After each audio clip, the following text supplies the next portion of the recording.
আত্মরক্ষার তাগিদ মানুষের এক প্রাচীন প্রবৃত্তি। এই আত্মরক্ষার তাগিদেই সূচনা হয়েছিল আদিম মানব সমাজ ও সভ্যতাগুলি। প্রাচীন যুগ থেকেই বহু জনজাতি একে অপরের সাথে সংঘর্ষে লিপ্ত হয়েছে নিজের সভ্যতা সংস্কৃতিকে টিকিয়ে রাখার তাগিদে। তাই এবারে হরপ্পাবাসী আর আর্যদের মধ্যে সংঘর্ষের পালা, দুই সভ্যতার অস্তিত্বের লড়াই, যা হয়তো বদলে দেবে প্রাচীন ইতিহাসের গতিপথ। তবে এই যুদ্ধের ভাগ্য দেবতা কাদের প্রতি প্রসন্ন হন সেটাই দেখার। গল্পে ওলটপালট চ্যানেল থেকে আছে সায়ন, সৌনভস ক্রিয়েশন থেকে আছে নবনীতা, আবৃত্তির আঙিনায় থেকে আছে Sumit Mahalanobis, story with Ori channel থেকে আছে অরিজিৎ, গল্প কাহিনী ও তান্ত্রিকোলজিস থেকে আছে জয়, হরেক রকম চ্যানেল থেকে আছে অপূর্ব, মিষ্টি স্টোরিজ চ্যানেল থেকে আছে পার্থ। শুনতে থাকুন আমাদের আজকের উপস্থাপনা, লেখক অরিত্র দাসের ঐতিহাসিক উপন্যাস মহাসিন্ধুর পথে অন্তিম পর্ব।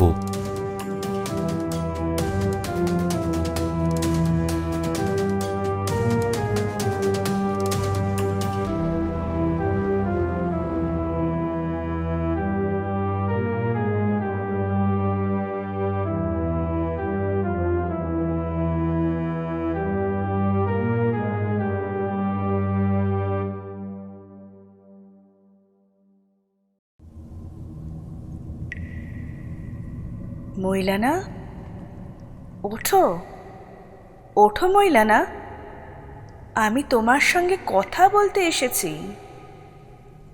ঘন অন্ধকারের মধ্যে হঠাৎ মহিলা কণ্ঠে একটানা তার নাম শুনতে পেয়ে অবশেষে চোখ মেললেন মইলানা। কিন্তু স্বাভাবিক নিয়মেই প্রথমে কিছুই ঠাউর হচ্ছিল না তার। অবশেষে অন্ধকারে চোখ শুয়ে আসতে দেখেন সামনেই সেই অস্পষ্ট ছায়ামূর্তি দাঁড়িয়ে। ধর্মর করে এবার উঠে বসলেন মইলানা। মইলানা, ওঠো। তোমার জনজাতির হিতার্থে প্রাথমিক কার্যটা তুমি ভালোভাবেই করেছো, কিন্তু পথ এখনো যে অনেকটাই বাকি। তোমার নগরী তোমার প্রতীক্ষায় আছে। কিন্তু আমি তো একা। আমি একা হতে কি করব? সেটাই, যেটা করবার জন্য তোমার জন্ম হয়েছে মইলানা, তোমার জনজাতিকে বাঁচানোর কাজ। কিন্তু তা কিভাবে সম্ভব? নিরস্ত্র অবস্থায় একদল সশস্ত্র আর্যরক্ষীকে কিভাবে প্রতিরোধ করলে মইলানা? এটা তো আরো দুরূহ কার্য ছিল। পুরো পরিকল্পনাটাই তো মারাকানের ছিল। আমি তো তাতে সঙ্গত দিয়েছি মাত্র। সহায়ক শক্তি সব সময় আশেপাশেই থাকে মইলানা, দরকার তাকে সঠিক পদ্ধতি মেনে শনাক্ত করা। নিজেকে মশালের মতো জ্বালো মইলানা, নিজের অন্তরাত্মাকে জাগিয়ে তোলো, নিজের বিচক্ষণতাকে বিশ্বাস করো, নিজের বুদ্ধিবৃত্তিকে অবিরত পরীক্ষার মধ্যে ফেলো। পথ ছায়া ঘন, তাও সে পথ লক্ষ্যে গিয়ে শেষ হয়। তোমার জনজাতি তোমার ওপরে ভরসা করে আছে মইলানা। আর্যরা এই আকস্মিক প্রত্যাকারে অত্যন্ত ক্ষিপ্ত হয়ে আছেন। অবিরাম জলস্রোতের মতো অধিকতর সৈন্যবাহিনী নিয়ে অশ্বের পিঠে চড়ে এবারে তারা চূড়ান্ত বেগে ঝাঁপিয়ে পড়বে আমাদের উপর। এই ভয়ঙ্কর স্রোতের মতো সৈন্যদলকে আমরা প্রতিহত করব কেমন করে? এ কথায় কিছুক্ষণ নীরব রইলেন ছায়ামূর্তি। তারপর বললেন, জীবন তোমাকে যেই শিক্ষা দেয় সেইটাই সবচেয়ে বড় শিক্ষা মইলানা। এই শিক্ষাকে বাস্তবিক জীবনে প্রয়োগ করো। ইতিমধ্যেই তুমি তা করে দেখিয়েছো। এই দেখো। একটি বিশেষ কোণে হাত বাড়ালেন সেই অস্পষ্ট নারী মূর্তি। কোথা থেকে একসার আলো এসে পড়ল সেখানে। দেখা গেল পরম নিশ্চিন্তে সেখানে খেলা করছে মিশকা, মইলানার আদরের পোষ্য। আর্যদের বহন করে আনা নতুন অস্ত্রে এতটা স্বল্প সময়ে দক্ষতা অর্জন করা, তাও একজন মেলুহা সন্তানের পক্ষে, এই ব্যাপারটা আর্যরাও হজম করতে পারেনি।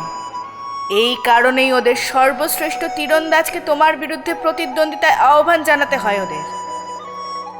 ওই দানব কুমিরটি কিন্তু স্বপ্নেও ভাবেনি একজন দুর্বল মানুষের হাতে তাকে মরতে হবে। বন্দি শিবিরের আর্য সেনারা ভাবতেও পারেনি যে স্বল্প সংখ্যক প্রায় নিরস্ত্র মেহুলাদের হাতে তাদের পরাজয় ঘটবে। অন্তরাত্মাকে জাগাও মইলানা, চোখ মেলো, মেলো তুমি চোখ, দেখো দেখো তুমি সফল হয়েছ। অস্পষ্ট হয়ে আসছিল সেই নারী মূর্তির অবয়ব। তা দেখে শেষবারের মতন চেঁচিয়ে উঠলেন মইলানা। কে আপনি? আপনার পরিচয়? আমি সিন্ধু প্রদেশে অধিষ্ঠাত্রী দেবী আদি মাতা উমা। ভয়ে জয় করো মইলানা, তোমার জনজাতি তোমার অপেক্ষা করছে। নিজের ভয়কে জয় করো। আদিমাতা উমার গলার আওয়াজটি যেন ভেসে এলো বহু দূর থেকে। তার ছায়া বয়বের সঙ্গে মিলিয়ে গেল তার কণ্ঠ এক রাশ অন্ধকারের মধ্যে।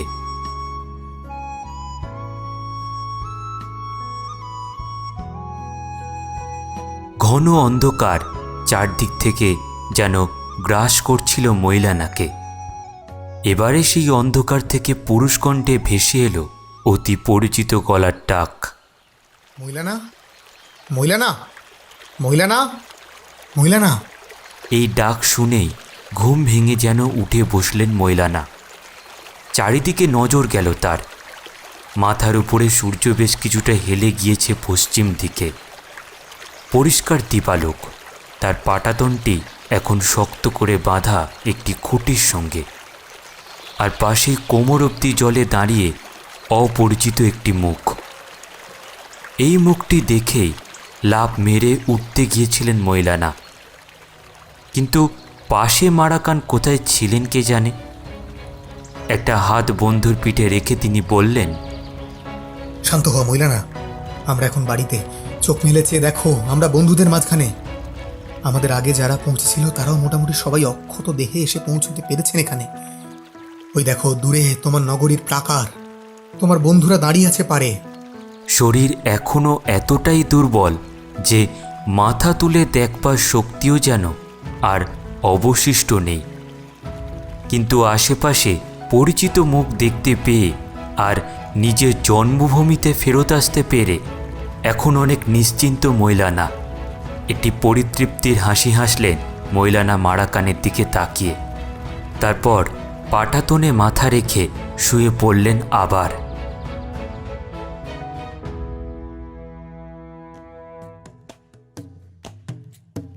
সন্ধ্যাবেলায় তড়িঘড়ি একটি গুরুত্বপূর্ণ অধিবেশন বসল নগরপালের ভবনে।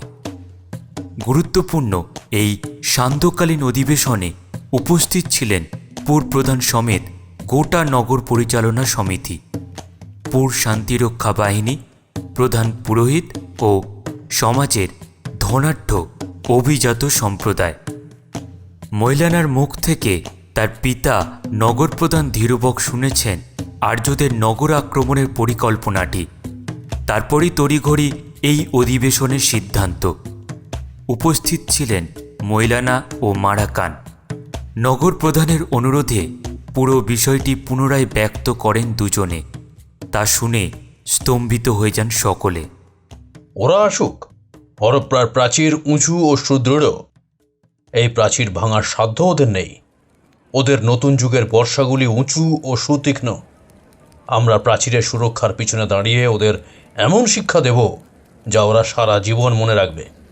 হুঙ্কার দিয়ে উঠলেন প্রবীণ সামরিক প্রধান গহালা। তার কথাটিকে সমর্থন করলেন অনেকে। এবার বক্তব্য রাখতে উঠলেন প্রবীণ কূটনীতিবিদ চারুপাখি। কিন্তু আমরা প্রথমে যুদ্ধের পথেই কেন হাঁটছি?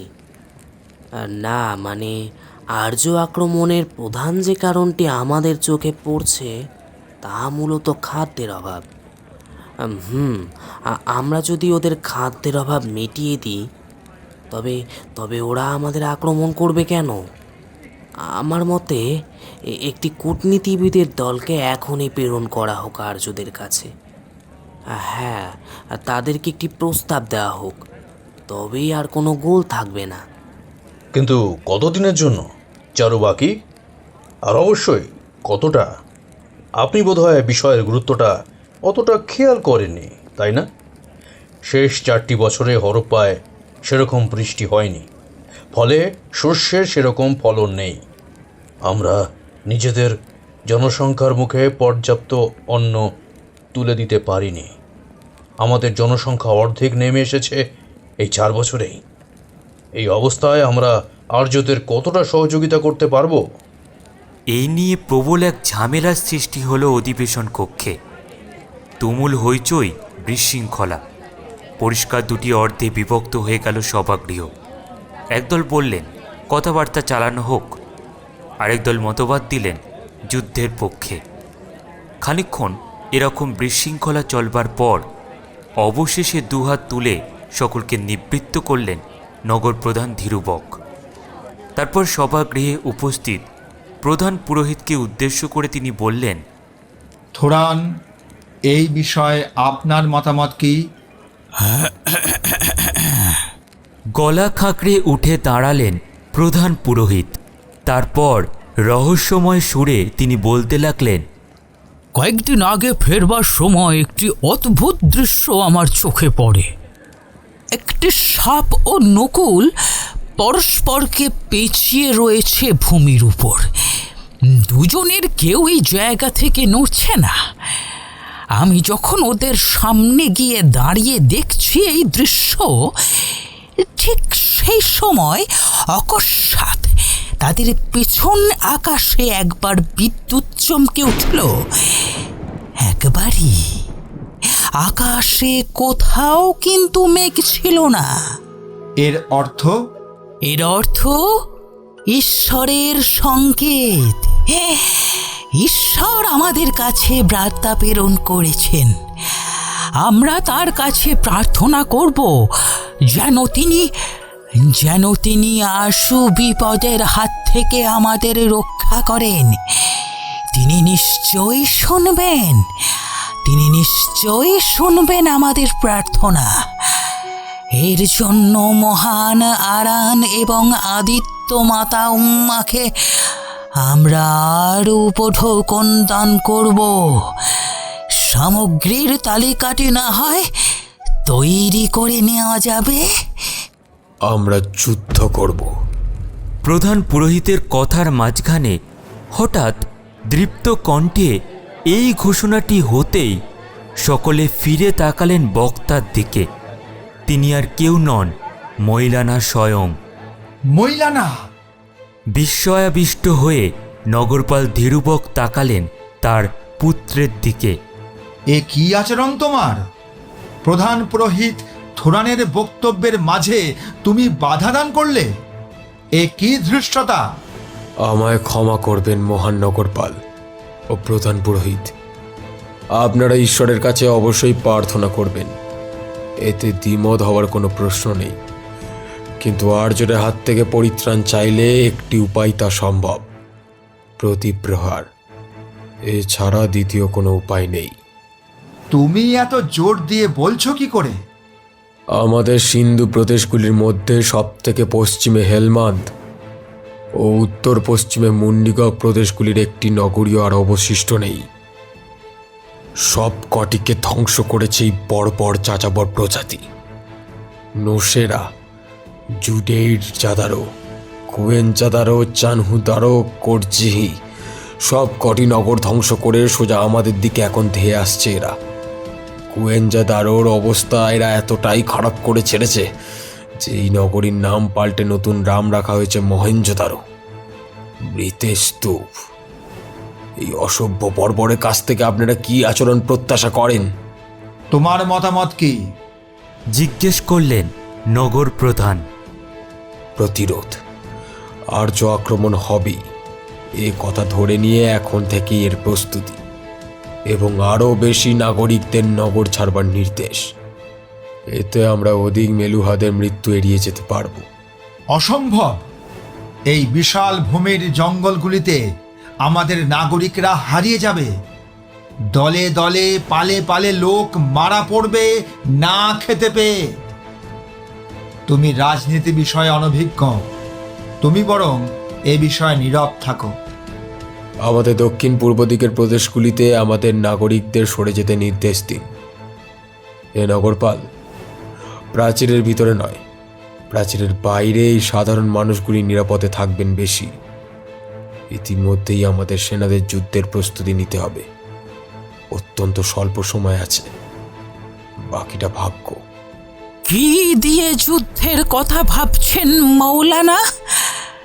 তাম্র বা কাঁসা নির্মিত অস্ত্র দিয়ে, নাকি পাথর বা হাড়ের বর্ষা দিয়ে, নাকি আপনার সঙ্গে আনা ওই একটি মাত্র ধনুক আর কয়েক গাছা স্বর দিয়ে? মৌলানার দিকে তাকিয়ে একটি মৃদু পরিহাসের হাসি হেসে ব্যঙ্গের সুরে কথাগুলি বললেন প্রধান পুরোহিত থোরান। এই নাবালকের কথায় বিশেষভাবে তিনি কুপিত হয়েছেন বলে মনে হল, কিন্তু প্রত্যুত্তরে আশ্চর্য শান্ত স্বরে মৌলানা বললেন, আপনি আপনার প্রার্থনা শুরু করুন হে পুরোহিত, আমরা বরং কিছু প্রস্তুতি সেরে নিই, অবশ্যই মহান নগরপালের সম্মতিক্রমে।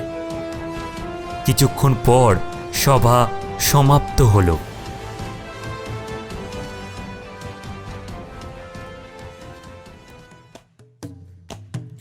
নগরী পাকারের অপর পারে তখন হুলস্থুল কাণ্ড। বিরাট এক কর্মযজ্ঞ চলছে সেখানে তখন।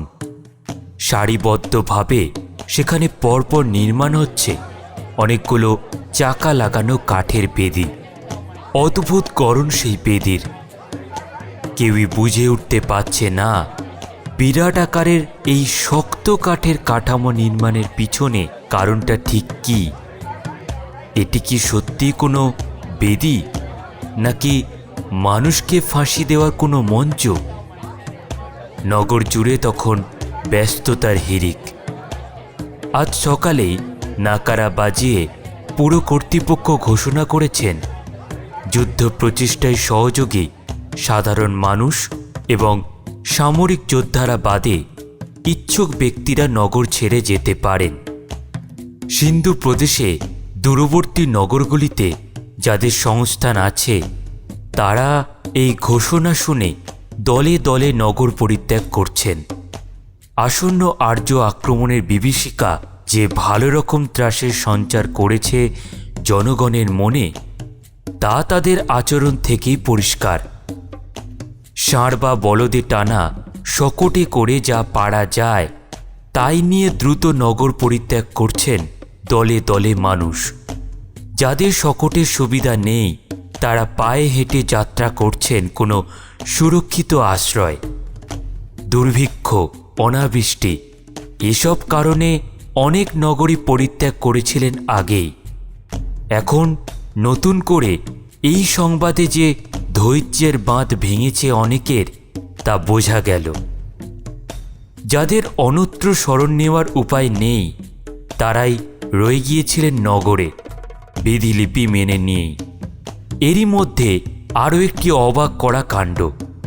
নগরীর আশেপাশে যত কটি নারকেল ও বাঁশ গাছ ছিল সবকটিকে কেটে নগরীর ভিতরে আনা হয়েছে। অবশিষ্ট পুরবাসীরা ভেবেছিলেন এ বুঝি কোনো নতুন প্রতিরক্ষা ব্যবস্থা, কিন্তু এই গাছগুলিকে যখন ব্যবহার করা হলো এই অদ্ভুত কাঠের বেদি নির্মাণে, তখন হতাশ হয়ে গিয়েছিল অনেকে।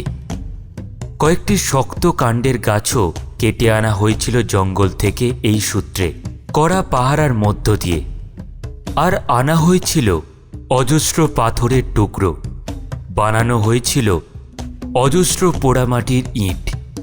কি হবে এসব দিয়ে? অজস্র লোক মিলে দিবারাত্রি খেটে অবশেষে সপ্তম দিন সকালে যে অবয়বটি ফুটে উঠল সকলের চোখের সামনে, তা দেখে একটু হতাশাই হয়েছিল সকলে। এত আড়ম্বর করে ঢাক ঢোল পিটিয়ে শেষে কিনা তৈরি হলো কয়েকটি জাঁতাকল জাতীয় কিছু। পাথর বা ইটের টুকরোগুলিকে আবার বাহারিভাবে সাজিয়ে রেখে দেওয়া হলো পাশে। কোন দানবীয় ইঁদুর ধরবার কৌশল নিয়েছেন নগর কর্তৃপক্ষ? এই ইঁদুর কি পাথর বা ইট খায় নাকি? হতাশ হয়ে অধবদনে ফিরে চললেন উৎসাহী জনতা, পুরো কর্তৃপক্ষকে গাল দিতে দিতে। নগরপাল ধীরুবকের মস্তিষ্কের সুস্থতা নিয়েও প্রশ্ন তুললেন অনেকে। মারাকান, এই যন্ত্রের কাজ করবার উপর নির্ভর করছে নাগরিকদের জীবন। এটি কাজ করবে তো? পরীক্ষা করে দেখা যেতে পারে মহিলানা। এখন তো কেউ নেই এখানে, এই সুযোগে কয়েকটি যন্ত্রকে চালিয়ে দেখা যাক। রাত্রিকালে মশালের আলোয় সবকটি যন্ত্রকে এক এক করে চালিয়ে দেখা হলো। ফলাফল দেখে মৃদু হাসি ফুটে উঠল মৈলানার মুখে। সেনাপ্রধান গওলাকে ডেকে এরপর তিনি বললেন, নগরের যেখানে যত দাহ্য তেল ও ঘি পাবেন সব জড়ো করে রাখুন হাতের কাছে। এই যন্ত্রগুলির মধ্যে যেগুলি বড় ও ভারী সেগুলি রাখুন মূল প্রবেশদ্বারগুলি সংলগ্ন প্রকারের গায়ে। আমাদের দুটি পার্শ্বে জলাধার আছে, আশা করি সেগুলি টপকে আর জোরে আসতে পারবে না। তাও কয়েকটি লঘু ওজনের যন্ত্রকে মোতায়েন করুন দুই পাশে। চলুন মারাকান, রাত্রি অনেক গভীর হলো, আমরা এখন বিশ্রাম নিই। আপনার সাথে কিছু কথা ছিল। একটি কথা জিজ্ঞাসা করব মহিলানা, যদি তোমার কোনো আপত্তি না থাকে তো। নগরপালের ভবনের দিকে হাঁটতে হাঁটতে বললেন মারাকান। ভবনে তোমার মাতৃদেবীকে কোথাও দেখতে পেলাম না, উনি কোথায়? পাশাপাশি হাঁটছিলেন দুজনে। এই প্রশ্নে হঠাৎ থমকে দাঁড়িয়ে বিহব্বল চোখে কিছুক্ষণ মৈলানা তাকিয়ে রইলেন মারাকানের দিকে। তারপর বললেন, ছোটবেলায় একবার মায়ের হাত ছাড়িয়ে ঝাঁপ দিয়েছিলাম রাবি নদীর জলে। বুঝতে পারিনি জল এতটা গভীর। আমাকে বাঁচাতে মাও ঝাঁপ দেন নদীতে। পরে আমাকে উদ্ধার করা গেলেও মাকে আর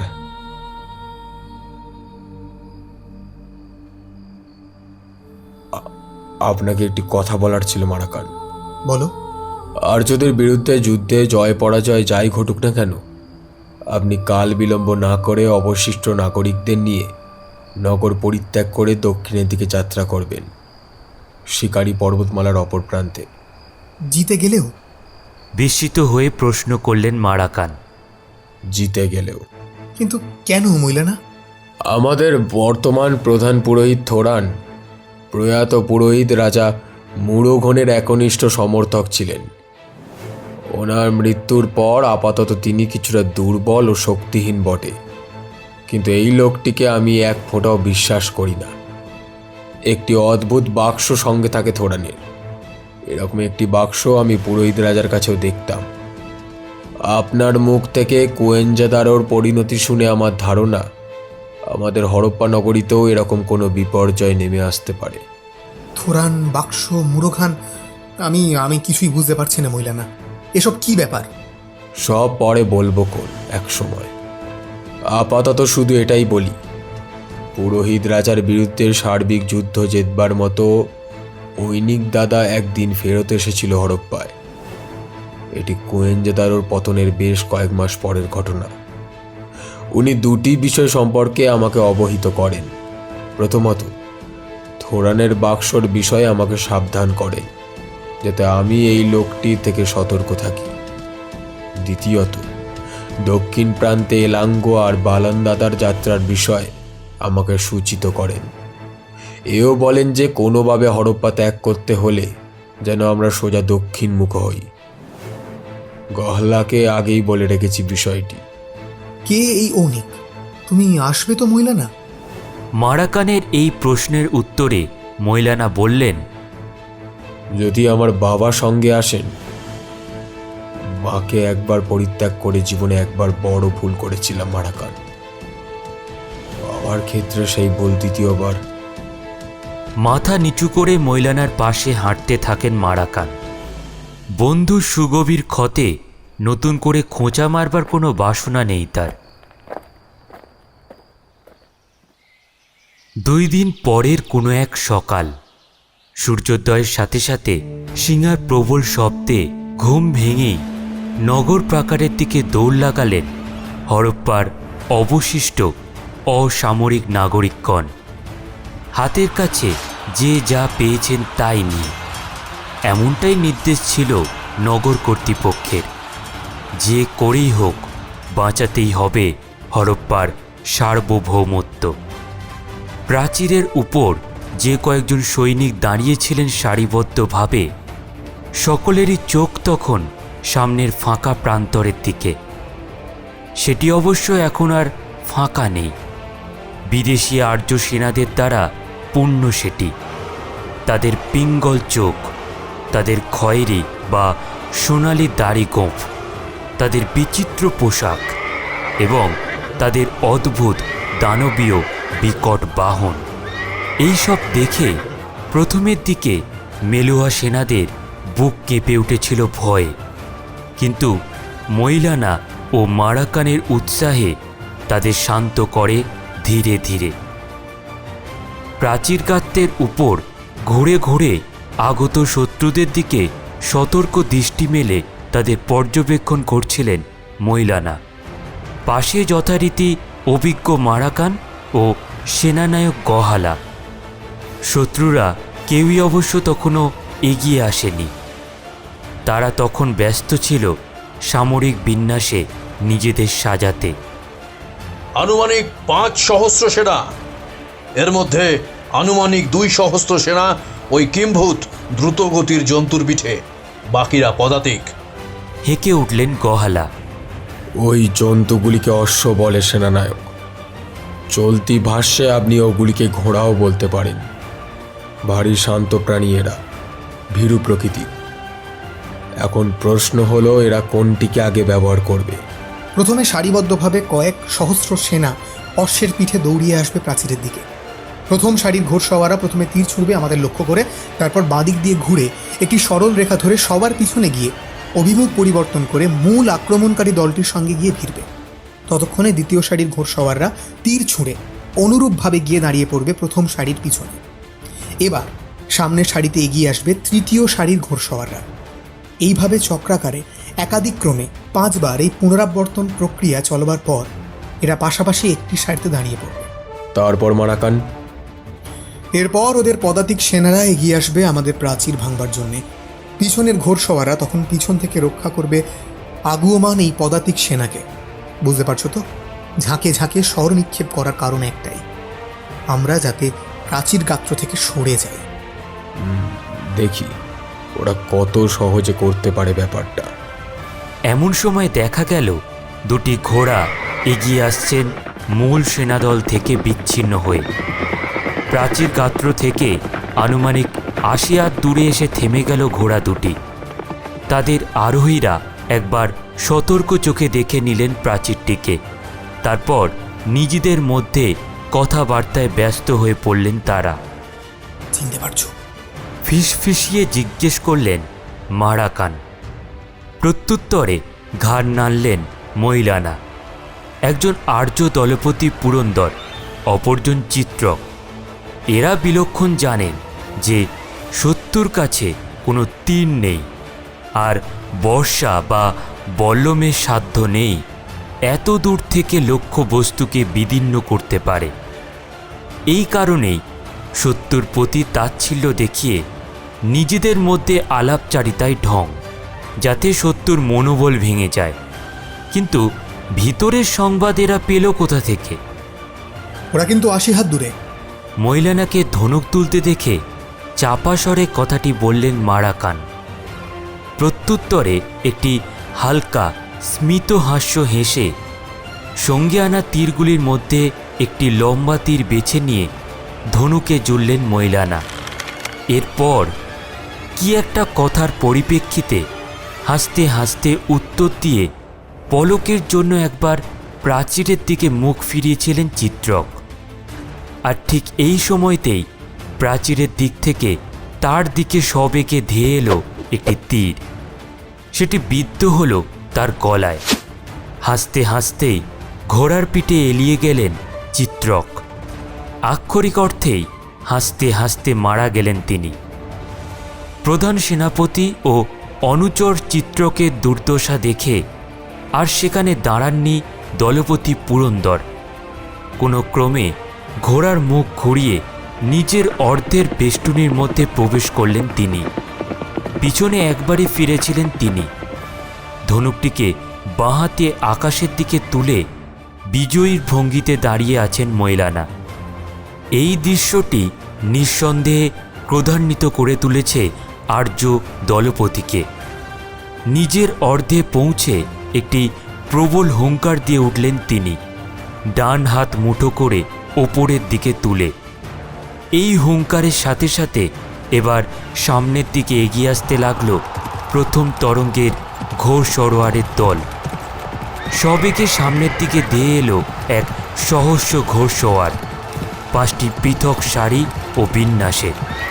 প্রথম সারির তীরন্দাজরা তীর ছুঁড়েই বাঁদিকে সরে জায়গা করে দিল দ্বিতীয় সারির তীরন্দাজদের। তারাও তীর ছুটতেই একইভাবে সুযোগ করে দিল তৃতীয় সারির সেনাদের। একইভাবে বৃত্তাকারে ঝাঁকে ঝাঁকে তীর বর্ষণ হলো প্রাচীরের ওপর দাঁড়ানো মানুষগুলোকে লক্ষ্য করে। ভাবা হয়েছিল এভাবেই কাজ হবে, কিন্তু হঠাৎ দেখা গেল প্রাচীরের উপরে থাকা মানুষগুলো গুঁড়ি মেরে বসে পড়েছেন জায়গায়, আর তাদের শরীর ও মাথাকে আগত তীরের হাত থেকে রক্ষা করছে শক্তপোক্ত কাঠ দিয়ে নির্মিত পাটাতন। কিছুক্ষণ নিষ্ফল সরবর্ষণের পর দেখা গেল অনার্য মেলুয়াদের হতাহতের সংখ্যা নগণ্য। অক্ষত শরীরেই তারা বসে নগর প্রাচীরের উপর নিজেদের জায়গায়। হতাশ হয়ে দলপতি পুরন্দর নির্দেশ দিলেন ঘোর সরোয়ারদের নিজেদের জায়গায় ফিরে আসতে, আর ঘোর সরোয়াররা তা পালন করতেই উল্লাসে ফেটে পড়ল সকল মেলুহা। অদ্ভুত একটি উন্মাদনা তখন কাজ করছিল মেলুহাদের মনে। তারা ভাবতেই পারেনি আর্যদের মতো উন্নত অস্ত্রসম্পন্ন প্রবল গতির বলে বলিয়ান হয়ে একটি জনজাতিকে এভাবে রুখে দেওয়া সম্ভব। বিপক্ষের ঘোড়সওয়াররা বাহিনীর প্রথম তরঙ্গটি যখন ছুটে আসছিল তাদের দিকে, তখনও মেলুহারা সন্দিহান ছিলেন জয়ের প্রশ্নে। এবার এই অপ্রতিরোধ্য বাহিনী যখন প্রতিহত হয়ে ফিরে গেল, রোমাঞ্চের শেষ পর্যায়ে পৌঁছে রক্তের গন্ধ পেয়ে উল্লসিত হয়ে উঠলেন মেলুহারা। সবেগে গর্জন করে উঠলেন প্রতিটি মেলুহা একসাথে, যেন সহস্র ব্যাঘ্র একসাথে গর্জন করে উঠল রক্তের গন্ধ পেয়ে। এতক্ষণে খেপে উঠলেন আর্য দলপতিও। তার সম্পর্কে একটি জনশ্রুতি কাজ করত আর্য সমাজে। তিনি নাকি স্বয়ং ভগবান। এই ভগবান রাগলে কেমন লাগে তা এতদিনে বোধহয় টের পেলেন হরপ্পার উপকণ্ঠে এসে দাঁড়ানো প্রতিটি আর্য সেনা। নিষ্ফল আক্রোশে খেপে উঠে একটি বিশ্রী গালাগাল দিয়ে এবার পদাতিক সেনাদের দিকে ফিরে তিনি বললেন, যাও, এবারে গিয়ে এই প্রাচীরটি ভেঙে দাও, আর দয়া করে এবারে আমায় আর ব্যর্থ করো না। আদেশ পেয়েই সামনে ছুটে আসতে লাগলো পদাতিক সেনার দল। নগর প্রাকারের ওপর দাঁড়িয়ে শান্ত চোখে তা পর্যবেক্ষণ করছিলেন মৈলানা। এবার পদাতিক সেনাদের তরঙ্গটি আর কিছুটা এগিয়ে আসতেই চালাও। ঝাঁকে ঝাঁকে আকাশের দিকে সবেগে ধেয়ে গেল অনেকগুলো পাথর। বেশ কিছুটা সময় হাওয়ায় ভর করে অবশেষে সবেগে নিচের দিকে নেমে এলো সেগুলি। তারপর আঁচড়ে পড়তে লাগলো পাথরের টুকরোগুলি আগমন আর্য সেনাদের মাথায়। পিছনে পা তুলে দৌড় মারবার আগেই তা দেখতে পেলেন দলে দলে হতাহত হচ্ছে তাদের সতীর্থরা। একটি পদক্ষেপও পেছনে নয়, সামনের দিকে এগো। আজ এই নগরী থাকবে, নয়তো আমরা থাকবো। ঘোড়ার পিঠে বসে থাকা প্রহরীদের দল চিৎকার করে উঠল পলায়মান পদাতিক সেনাদের উদ্দেশ্যে।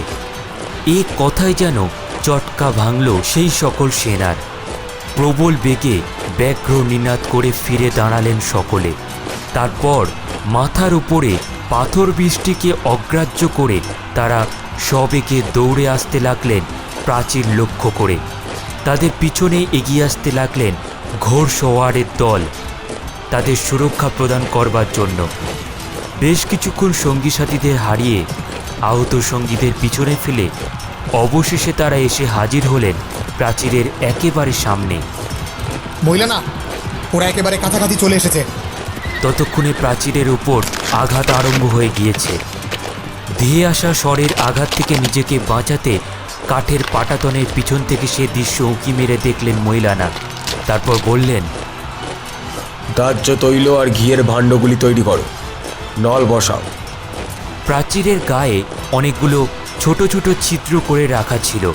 এবার সেগুলিতে নল বসানো হলো সাবধানে। এই নলগুলি দিয়ে প্রচুর পরিমাণে ঘি আর তেল ফাঁকা করা হতে লাগলো নিচের শত্রুদের উদ্দেশ্যে। বেশ খানিকক্ষণ সময় লাগলো এই প্রক্রিয়াটি সাঙ্গ হতে। নিচে থাকা আর্য সেনারা ততক্ষণে দাঁড়িয়ে পড়েছে ব্যাপারটা কি হচ্ছে তা বোঝবার জন্য। খড়ের পিণ্ডগুলি তাড়াতাড়ি। খড় বেঁধে তৈরি হয়েছিল অনেকগুলো পিণ্ড। ঘি আর তৈল দিয়ে ভালো মতন সিঙ্গিত করে রাখা হয়েছিল সেগুলি। নির্দেশ পেতেই এবার তাতে আগুন দিয়ে ওপর থেকে ফেলে দেওয়া হলো নিচে।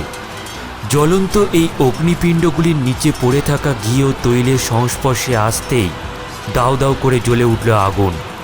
মুহূর্তের মধ্যে আশেপাশে দাঁড়িয়ে থাকা আর্য সেনাদের গায়ে আগুন ধরে গেল এক লহমায়। সে এক দৃশ্য বটে। যতজন পদাতিক সেনা নিচে নগর প্রাকার ভাঙতে এসেছিল তাদের বেশিরভাগ শরীরেই তখন লকলকে আগুনের শিখা। চামড়া ও মাংস পোড়ার দুর্গন্ধে নিঃশ্বাস ফেলাই দায়। ব্যবস্থাটা যে এতটা সুন্দর কাজে দেবে তা বোধহয় মহিলানাও ভাবতে পারেনি।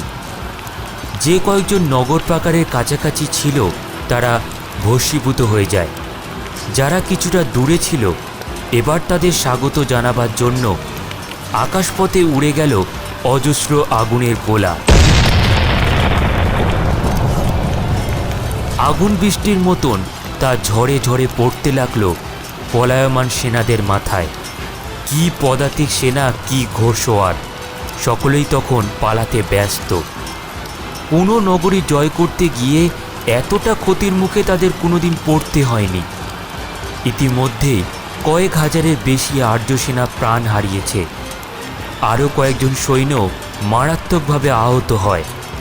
দলপতির আদেশও শোনার মতন ধৈর্য নেই তাদের।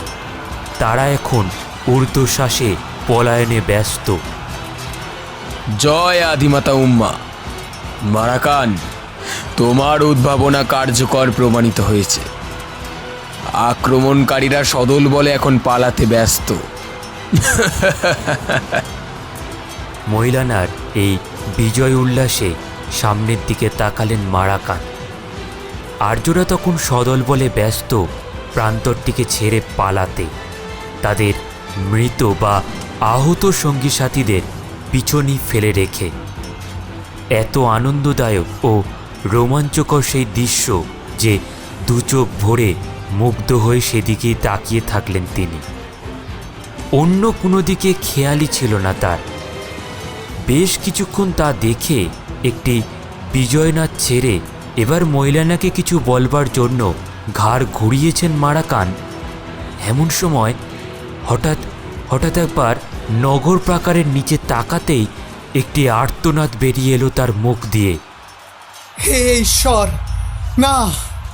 মহিলানার দৃষ্টি তখন মারাকানের দিকে ছিল, ফলে আশেপাশে কি হচ্ছিল সেদিকে নজর ছিল না তার। এমন সময় সামনে নিচ থেকে একটি স্বর উড়ে এসে সোজা বিদ্ধ করল তার প্রশস্ত বুক। নগর প্রাকার থেকে দেওয়ালের অপর প্রান্তে পড়েই যেতেন তিনি। সময় মতন ধরে ফেললেন প্রাকারের একটি ধার। একটি বড় শ্বাস ফেলে সামনের দিকে তাকালেন তিনি। দেখলেন নিচেই হাতের ধনুকটি ঊর্ধ্বকাশে তুলে বিজয় গর্বে নিজের অশ্বের ওপর আসীন আর্যদের দলপতি পুরন্দর। চাপা উল্লাসের চিহ্ন তার চোখে মুখে। এখন মৈলানার যন্ত্রণাক্লিষ্ট মুখটি তার দিকে ফিরতেই কোনো কথা না বলে অশ্বের মুখটি ঘুরিয়ে নিয়ে নিজ দলের সাথে যোগ দিতে ছুটে চললেন তিনি। তার বাঁ হাতটি তখনও আকাশের দিকে তোলা। আহত বন্ধুর দিকে ছুটে চললেন মারাকান, ছুটে এলেন গহালাও। মৈলানার দেহটি তখনও অর্ধশায়িত নগর প্রাকারের উপর। মুখ তুলে এবার তিনি তন্দাচ্ছন্ন চোখে দেখতে পেলেন বিস্তীর্ণ প্রান্তরে ছুটোছুটি করা পলায়মান ও আহত হয়ে পড়ে থাকা আর্য সেনাদের মধ্যিখান থেকে ধীরে ধীরে নগরের দিকে এগিয়ে আসছেন আদিমাতা উমা। সেই আঁটাশোটা পোশাক, সেই কোমর বন্ধনী, সেই 3টি চূড়ো বসানো শিরস্থান। চোখ কুঞ্জিত করে বড় বড় শ্বাস ফেলতে ফেলতে তার এগিয়ে আসা দেখতে লাগলেন মৈলানা। সরাসরি হৃৎপিণ্ডকে বিদ্ধ করেছে স্বর। আয়ু আর বেশিক্ষণ নেই তার। মৈলানা, মৈলানা। বন্ধু মারাকানের ডাক শুনতে পাচ্ছিলেন তিনি, কিন্তু উত্তর দেওয়ার সামর্থ্য ছিল না তার। একটি তন্দ্রাচ্ছন্ন অনুভূতি গ্রাস করছিল তাকে। আদিমাতা ততক্ষণে অনেকটাই এগিয়ে এসেছেন সামনে, কিন্তু এ মুখ, এ তো মৈলানার নিজের মায়ের মুখ। কিন্তু তিনি আসবেন কি করে এখানে? তিনি তো কাছাকাছি এসে আদিমাতার পোশাক পরা মাতৃমূর্তি দাঁড়িয়ে পড়লেন এক জায়গায়, প্রশ্নমাখা চোখে তার দিকে তাকিয়ে। কি বলতে চাইছেন মা পরলোক থেকে ফিরে এসে? মৈলানা, মৈলানা, মৈলানা, তুমি, তোমার তোমার তোমার ব্যথা লাগছে? কথাটা বলে ঝরঝর করে কেঁদে ফেললেন মারাকান, বন্ধুর দিকে তাকিয়ে তার কষ্ট দেখে। এতক্ষণে মারাকানের বলা কথাগুলি যেন কানে এলো মৈলানার। ঘোলাটে চোখ মেলে তিনি তাকালেন চারদিকে। অনেকগুলি উদ্বিগ্ন মুখের ভিড় তাকে ঘিরে। তার দৃষ্টি আচ্ছন্ন হয়ে আসছিল। এরই মধ্যে সেনানায়ক গহালা ও মারাকানকে অতি কষ্টে চিনতে পেরে তিনি বললেন, তোরান বাক্সটা খুললে সবাইকে নিয়ে নগর প্রাকারের বাইরে দক্ষিণের পথে এলাঙ্গো আর বালান দাদা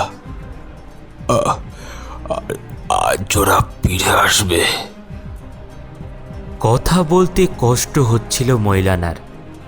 অতি কষ্টে ধীরে ধীরে কেটে কেটে কথাগুলি বললেন। বাকিরা চুপ করে শুনলেন তার কথা। মৈলানার একেবারে সামনে ভিড় থেকে একটু দূরে এখন দাঁড়িয়ে সেই মাতৃমূর্তি। তার মায়ের মুখ এখন হাস্য উজ্জ্বল। হাত তুলে মৈলানাকে আশীর্বাদ করলেন সেখান থেকে। একটি অব্যক্ত স্মিত হাস্য ফুটে উঠল মৈলানার সারা মুখে। ঠোঁট নড়ে উঠল একবার, তারপর একটি ছোট্ট নিঃশ্বাসের সঙ্গে মাথাটি ঝুঁকে পড়ল সামনের দিকে।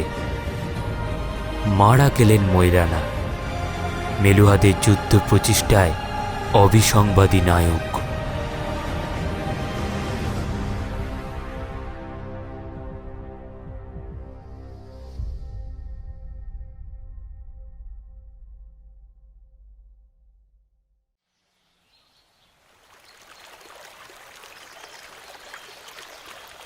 উষাকাল। অদূরে বয়ে চলেছে একটি ছোট পাহাড়ি নদী।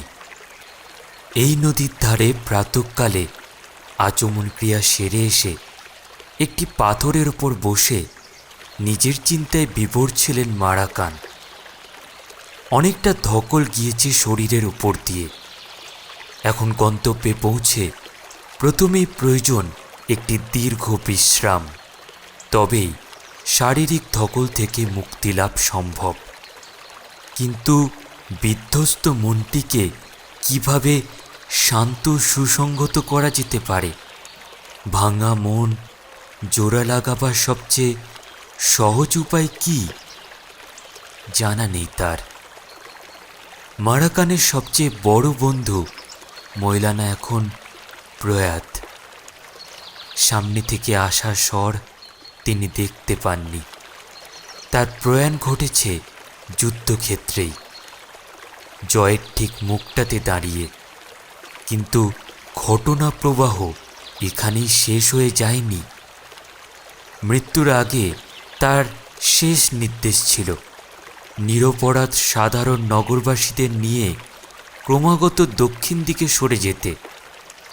বন্ধুর মৃত্যুর প্রাথমিক শোক সামলে যখন নগরপাল ধীরুবকের সঙ্গে দেখা করতে যান তিনি, তখন ঘনিয়ে আসে আরও এক দুঃসংবাদ। নগরপাল ধীরুবকও মৃত। তার সঙ্গে বিশ্বাসঘাতকতা হয়েছিল। নগরপালের ভবনে তাকে পাওয়া যায়নি। তাকে পাওয়া গিয়েছে প্রধান পুরোহিত থোরানের অট্টালিকায়। একটি খোলা ছোট আকৃতির অদ্ভুত বাক্সের একদিকে পড়েছিলেন তিনি, বুকে ছুরিবিদ্ধ অবস্থায়, আর একদিকে পড়েছিল থোরান। একটি ভারী বর্শা দিয়ে এফোর ওফোর করে দেয়া হয়েছিল তাকে। অকুস্থল ভালো করে খুঁটিয়ে দেখে বোঝা গেল যুদ্ধের ডামাডোলের সুযোগে বাক্সটি খুলতে গিয়েছিলেন থোরান। কিন্তু সেই সময় নগরপাল ধীরুবক সেখানে এসে পড়ায় দুপক্ষের মধ্যে হাতাহাতি হয়। এরপর নগরপালের বুকে ছুরি মেরে বাক্সটিকে খোলেন থোরান। আর তার ঠিক পরপরই কেউ একজন দূর থেকে বর্শা মেরে পালিয়ে যান অকুস্থল থেকে। কিন্তু কে এই তৃতীয় ব্যক্তি? বর্শা দেখে বোঝা গেল এই প্রহরীদের জন্য নির্দিষ্ট করা বর্শা। তবে কি কোনো বন্ধু এসেছিলেন প্রহরীর বেশ ধরে, নাকি কোনো শত্রু? সময় অত্যন্ত সীমিত ছিল। এ বিষয়ে কোনো তদন্ত করা যায়নি। নগর থেকে সত্বর নিষ্ক্রমণের প্রশ্নে আবার দুটি অর্থে বিভক্ত হয়ে যান নগর কর্তৃপক্ষ। আবার বাকবিতণ্ডা শুরু হয় সেখানে। বিরক্ত হয়ে কক্ষ ছেড়ে বেরিয়ে আসেন মারাকান। এই সময় প্রয়োজন ছিল দ্রুত সিদ্ধান্তের। এই অহেতুক বিতর্ক কারোর কোনো উপকার সাধন করবে না। প্রধান সেনানায়ক গহালা অবশ্য সমর্থন করেন মারাকানকে। একই সাথে কক্ষ ত্যাগ করেন তিনিও। কিছুক্ষণের মধ্যে নগরে প্রচার কার্য শুরু হয়। সন্ধ্যাকালের মধ্যে নগরী ছাড়বার সিদ্ধান্তের কথা ঘোষণা করা হয়। নগরপালের অনুপস্থিতিতে প্রধান সেনানায়ক গহালার ওপর নগর পরিচালনার অস্থায়ী দায়িত্ব। তার এই সিদ্ধান্তে প্রতিবাদ জানাতে সাহস পাননি কেউই। সন্ধ্যাকালে নগরী ছেড়ে প্রায় 3 সহস্র সাধারণ মানুষকে নিয়ে বেরিয়ে আসেন মারাকান ও গহালা। পিছনে রয়ে যান হাত গোনা কিছু নগরবাসী। পরদিন সকালে নগর ত্যাগের কথা ছিল তাদের। এই অংশটির কথা চিন্তা করলেই ভয়ে মুখ শুকিয়ে আসে মারাকানের। ভাগ্যিস বেরিয়ে এসেছিলেন তারা। মশালের আলোয় পথ চলে মধ্যরাত্রির পর একটি জঙ্গলের মুখে এসে একটু বিশ্রাম নেওয়ার কথা ভাবেন তারা। অবসন্ন ছিলেন প্রত্যেকেই। ঘুমে ঢুলে এসেছিল প্রতিটি চোখ। এমন সময় শেষ রাত্রির দিকে একটি বিকট বিস্ফোরণের শব্দে ধর্মর করে উঠে বসলেন প্রত্যেকে। চোখ কচলে তারা তাকিয়ে দেখেন যেদিকে হরপ্পা নগরীকে ছেড়ে এসেছেন তারা, সেদিকে একটি বিরাট অগ্নিময় আলো ও ধোঁয়ার বলয়। সবচেয়ে বেশি বিস্মিত হয়েছিলেন মারাকান। চোখের পলকে তার মনে পড়ে যায় কোটডিজি নগরীর থেকে নিষ্ক্রমণের সেই রাত্রি। সেই একই দৃশ্য, কোনো প্রভেদ নেই। বিশ্রাম মাথায় উঠে যায় সকলের। তৎক্ষণাৎ জিনিসপত্র গুটিয়ে হাঁটা লাগান তারা। প্রত্যেকটি দেহে ও মনে তখন চেপে বসেছিল আতঙ্ক। পঞ্চনদ বিধৌত প্রতিষ্ঠিকে অতিক্রম করে দক্ষিণ দিকে হাঁটা লাগানোর সময় আবার একটি বিতর্কের সৃষ্টি হয়। একাদিক্রমে লম্বা একটি সময় হাঁটাহাঁটির পর মারাকান ও গহালার নেতৃত্বাধীন দলটি স্পষ্টতই দুটি ভাগে বিভক্ত হয়ে যায়। এক দলের মনোবাঞ্ছা ছিল একটি বিরাট ভূমির পূর্ব প্রান্তে সরে যাওয়া, কারণ বহু সহস্র বছর এই অংশটিতে বাস করে তারা এই ভূমির পূর্ব প্রান্তের সঙ্গে অধিক পরিচিত ছিল। কিন্তু দক্ষিণ ভাগটির সঙ্গে তারা সম্পূর্ণভাবে অপরিচিত। ওই অঞ্চলের মাঝামাঝি মাথা তুলে দাঁড়িয়ে থাকা শিকারি পর্বতের অপর প্রান্তে কি হয়েছে তা তারা কেউই জানে না। বর্তমান পরিস্থিতিতে একটি অজ্ঞাত অঞ্চলে অজানা পরিবেশে নতুন পরিস্থিতির সঙ্গে কেউই মানিয়ে নিতে পারবে না। ক্রমাগত তর্ক বিতর্কের পর অবশেষে দুটি দলে বিভক্ত হয়ে যায় দলটি। একটি অর্ধ চলে যায় পূর্ব দিকে, সেখানকার শস্য শ্যামলা পরিবেশে নতুন করে বসতি স্থাপনের উদ্দেশ্যে, আর মূল দলটি এগিয়ে চলে দক্ষিণ দিকে। পথে যেসব মেলুহা নগরগুলি ছিল সবকটিতেই অবশ্য আর্যদের সম্ভাব্য গতিপথগুলি সম্পর্কে আগাম সতর্কবার্তা জানিয়ে আসেন তারা। নিজেদের যাত্রাপথের গন্তব্যস্থলও এই নগরীর প্রধানদের জানিয়ে আসেন মারাকান ও গহালা, যাতে বিপদে আরও বেশি সংখ্যক মেলুহাদের একত্রিত করা যায়। এক কথায় মেলুহাদের সংহতিকরণের সলতে পাকিয়ে রাখেন তিনি। এবার বাকি বিষয়টা সম্পূর্ণভাবে সময়ের ওপর নির্ভরশীল। আরও একটি ভালো ব্যাপার অবশ্য ঘটেছে। যুদ্ধের শেষে দাবি দাওয়াহীন অনেকগুলো অস্ত্র ইতস্তত দৌড়ে বেড়াচ্ছিলেন প্রান্তরটি ধরে। কয়েকজন দুঃসাহসী মেলুহা যুবকের সহায়তায় এদের মধ্যে বেশ কয়েকটিকে বাগে আনা সম্ভব হয়েছে। সমস্যা একটাই, কেউ জানেন না অশ্ব কিভাবে চালনা করতে হয়। তাই আপাতত তাদের সঙ্গেই হাঁটছে মহাবলশালী এই পশুগুলি। ভারী শান্ত এরা, খুব সহজেই পোষ মেনে যায়। তাদের সঙ্গে আসা পশুগুলির মধ্যে মদ্দা মাদি দুই রকমই ছিল, ফলে এদের প্রজনন ঘটিয়ে ভবিষ্যতে এদের সংখ্যা বৃদ্ধিতে কোনো অসুবিধা হবে না। এখন মারাকানের প্রয়োজন একটি দক্ষ প্রশিক্ষণের। আর মহিলানার কথা যদি ঠিক হয়, মারাকান জানেন দক্ষিণে তিনি নিশ্চয়ই এই সমস্যার সমাধান করতে পারবেন। মারাকানের দলের এক সদস্যের শকটের চাকায় একটু সমস্যা তৈরি হয়েছিল। সেই ব্যক্তিটি একটি পাথরের হাতুড়ি দিয়ে কাঠের গোঁজ দিচ্ছিলেন চক্রে। ঠক ঠক আওয়াজ ভেসে আসছিল সেখান থেকে। সেদিকে তাকিয়ে অন্য মনুষ্যের মতন কিছু চিন্তা করছিলেন মারাকান। এমন সময় তার দিকে এগিয়ে এলেন গহালা। থপ করে মারাকানের পাশে বসে তিনি বললেন, অভিযাত্রীরা বিক্ষুব্ধ হয়ে উঠেছে মারাকান। তাদের বক্তব্য তারা নাগরিক, নগর জীবনের সুখ স্বাচ্ছন্দ্যের মধ্যে মানুষ তারা। এই জঙ্গল পাথরের জীবনে তাদেরকে অহেতুক টেনে আনা হচ্ছে। দোলভিরা প্রদেশ তো কাছেই ছিল, সেখানে যাত্রাপথের পরিসমাপ্তি কি ঘটানো যেত না? পিছনে তখন মাথা তুলে দাঁড়িয়ে সুবিশাল শিকারি পর্বতমালা। মাথা ঘুরিয়ে সেটিকে একবার দেখে নিলেন মারাকান। আজ থেকে তাদের পাহাড় অতিক্রম শুরু হওয়ার কথা। আগেই পথ দেখে আসা হয়েছিল। তার আগেই এরকম জনবিক্ষোভ। অবশ্য যুক্তিগ্রাহ্য কারণও আছে নাগরিকদের বক্তব্যে। ওদের না বোঝালে কিন্তু ওরা ক্ষেপে উঠতে পারে মারাকান। আপনি ওদের কাউকে বলে একটু একত্রিত করুন, আমার কিছু কথা বলবার আছে ওদের সঙ্গে। মৃদু ঘাড় নেড়ে চলে গেলেন গহালা। পরিস্থিতি অত্যন্ত জটিল। দ্রুত হারে এই সমাধান প্রয়োজন। কিছুক্ষণ পর একটি বড় পাথরের চাঁইয়ের উপর উঠে দাঁড়ালেন মারাকান। সামনে তাকিয়ে দেখলেন, হ্যাঁ, এই ভূপর্যটনে অংশগ্রহণকারী প্রতিটি মেলুয়া ভাই যোগ দিয়েছেন বটে এই সমাবেশে।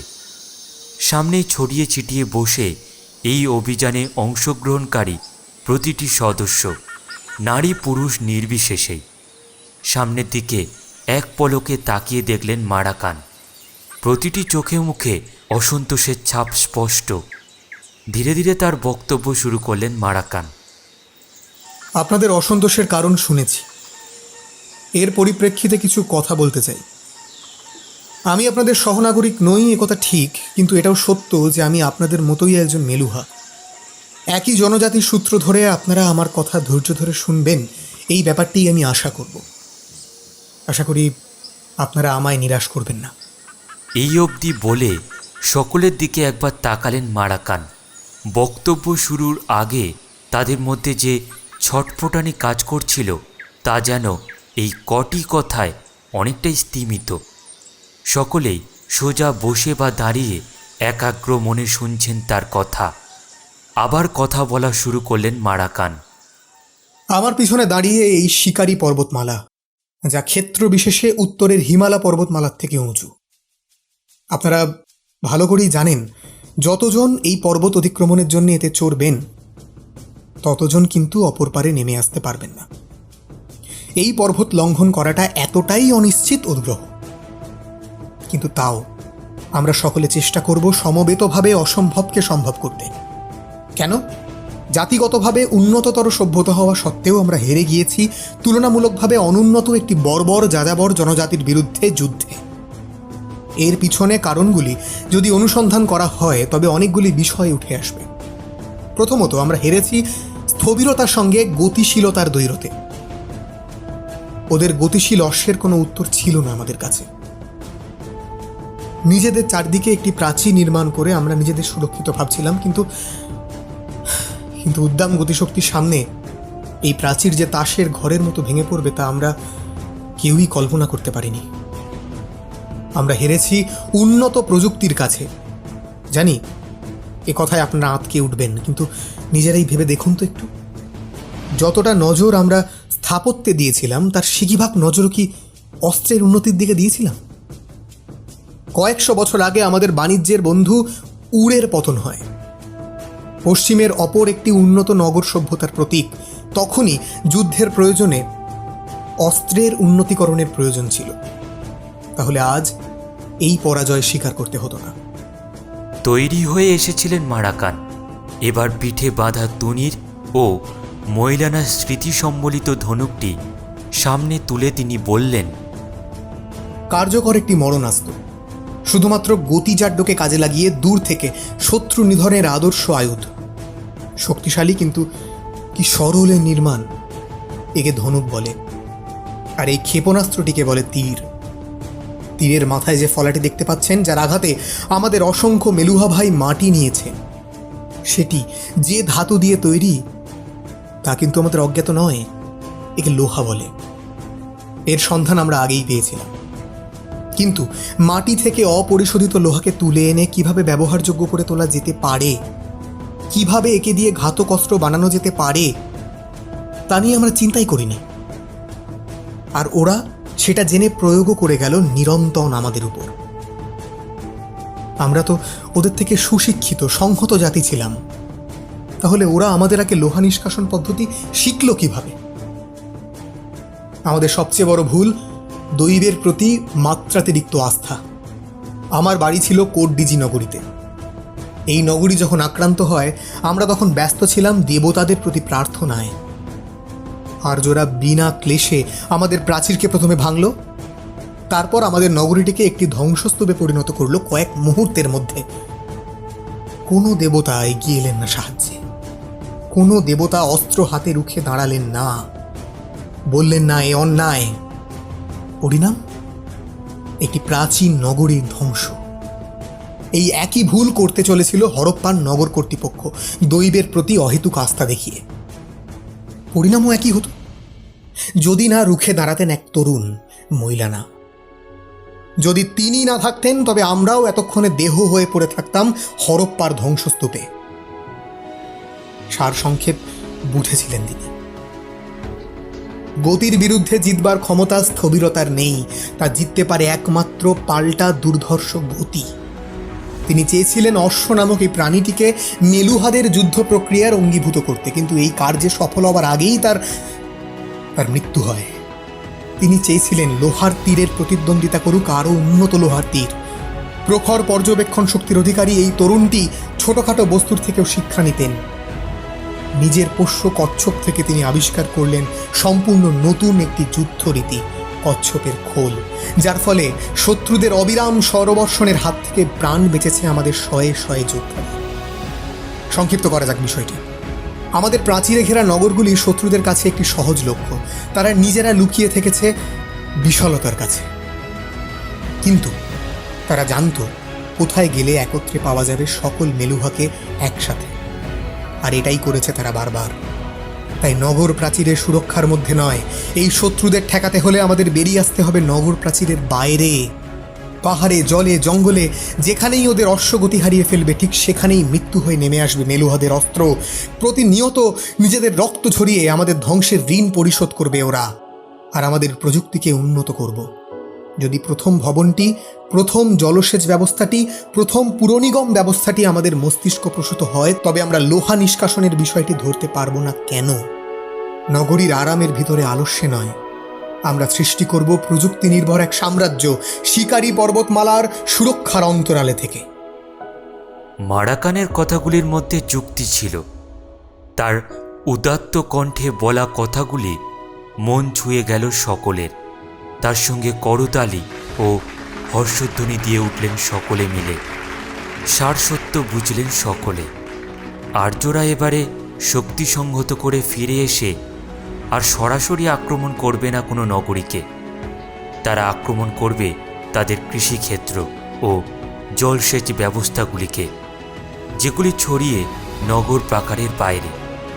এইভাবে বা অন্য কোনোভাবে প্রতিবার যুদ্ধে জিতবে তারাই, কারণ তাদের উৎপত্তি ও বিলীন বিশালতার মধ্যে।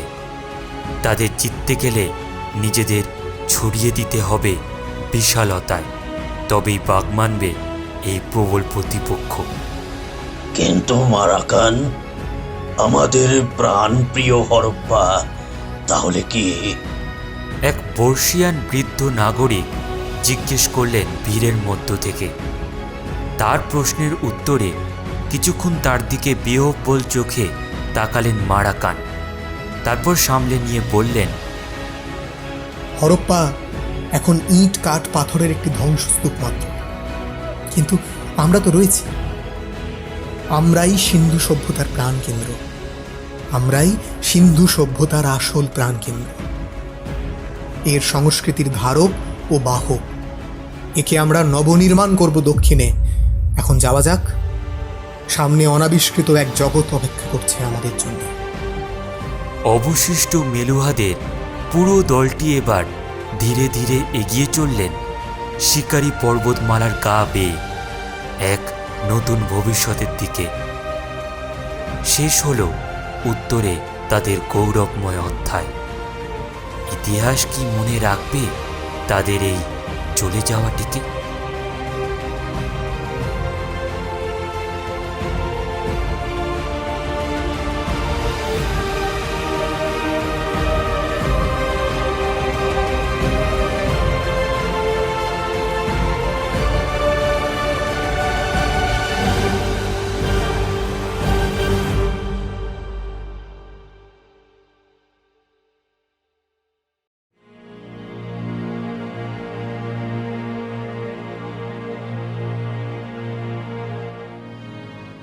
বহু পথ অতিক্রম করে আর্যরা এসেছিল ভারতে, আর হরপ্পার মতন প্রাচীন সভ্যতাকে হারিয়ে তবেই পেয়েছিল বাসস্থানের অধিকার। ভারতের বুকে গড়ে তুলেছিল আর্যাবর্ত, আর্যদের বাসভূমি। সূচনা হয়েছিল প্রাচীন বৈদিক আর্য সভ্যতার, আর শেষ হয়েছিল সিন্ধু সভ্যতার। মৌলানার মতন চরিত্রের নাম হয়তো আর খুঁজে পাওয়া যায়নি ঠিকই, তবে প্রাচীন ধ্বংসস্তূপের মাঝে আজও হয়তো কান পাতলেই শোনা যাবে সেই ব্যস্ত নগরীর গুঞ্জন। শোনা যাবে হয়তো সেই সুমহান সিন্ধু সভ্যতার নাম, যে নাম আজও লেখা আছে স্বর্ণাক্ষরে প্রাচীন ভারতীয় ইতিহাসের পাতায়। এতক্ষণ শুনছিলেন আমাদের আজকের উপস্থাপনা, লেখক অরিত্র দাসের রচিত ঐতিহাসিক উপন্যাস মহাসিন্ধুর পথে অন্তিম পর্ব। আজ গল্পে কণ্ঠ দিয়েছেন সায়ন, নবনীতা, অরিজিৎ, জয়, পার্থ, অর্ক, অপূর্ব এবং Sumit Mahalanobis. Introduction scripting Souvik, sound design Kaustav, poster design ও সমগ্র পর্ব পরিচালনায় ছিলাম আমি তিতাম। সব শেষে আমরা আমাদের প্রিয় শ্রোতা বন্ধুদের অনুরোধ জানাব আমাদের এই বিশেষ উদ্যোগে আমাদের পাশে থাকার জন্য। আমাদের আজকের গল্পটি কেমন লাগলো তা কমেন্ট করে জানান। ভালো লাগলে লাইক ও শেয়ার করতে ভুলবেন না। আর সবশেষে একটাই অনুরোধ, সাবস্ক্রাইব করে সাপোর্ট করুন আমাদের চ্যানেল গল্পের মাপকাঠিকে। আগামী দিনে আরও ভালো ভালো গল্প নিয়ে হাজির হবে আমাদের চ্যানেল গল্পের মাপকাঠি। ততদিনে সবাই ভালো থাকুন, সুস্থ থাকুন। শুভরাত্রি।